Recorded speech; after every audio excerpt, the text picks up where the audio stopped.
السلام علیکم ورحمت الله وبرکاتو.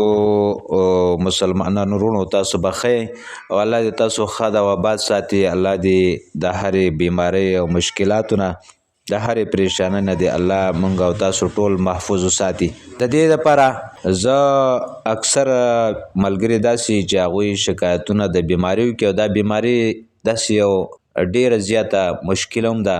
د دغې علاجونه اکثر ډاکټران اپریشن هم کوي خو اپریشن هم ناکامه.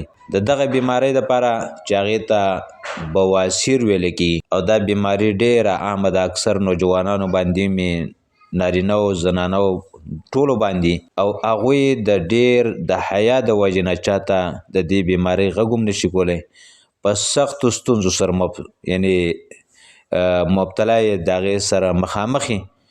نو د دغه بیماری د مخنیوي دپاره زه تاسو ته یو داسې بهترین علاج ښیم چې انشاءالله العزیز ډیرو مریضانو هغه موږ ورته داسې ښودلی دي او هغوی الله پاک هغې سره ښه کړي دي او الله ورته صحت کامله ورکړی دی. او دغه صحت کامله ورکول د الله د دین دپاره د الله د رضا دپاره چې هغوی باندې د دین خدمت وشي او د دغه مشکلاتو ستونزو نه انسان بچ شي.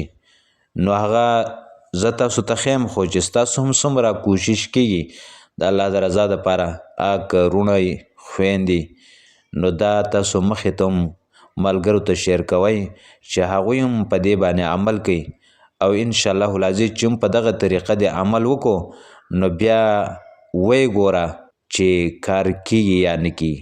خو انشاءالله العزیز د اوسه پورې چې چا هم څه کړي دي مونږ چاته ښودلي دي الله پاک ټیک کړي دي. الله ورته صحت کامله ورکړی دی او الله چې څومره بیماران په دې بیمارۍ کې مبتلا یي که نارینه یي که زنانه یي که بوډاګان یي که نوجوانان یي الله دې ورته صحت کامله ورکړي.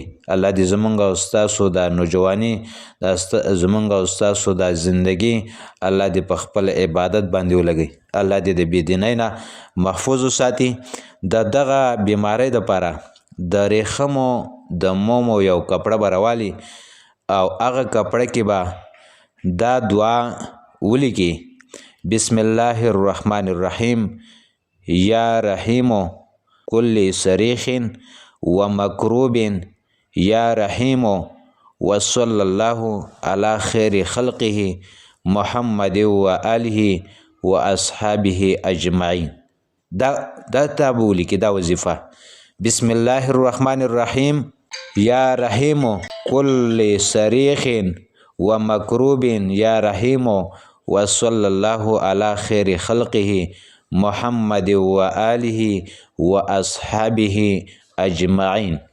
دا به ولیکي او بیا به په ملا پورې وتړي انشاءالله العزیز. خو د اودس ماتې په وخت کې باتروم ته د تلو په وخت کې دا به لرې کوي او نور به ملا باندې د دې حفاظت وکړي انشاءالله العزیز. الله به تانه دا بیماری په خپل قدرت کامله سره ختمه کړي او الله دې چې څومره بیماران مریضان په دې کې مبتلا یي الله دې ورته صحت کامله مستمره عاجله نصیب کړي.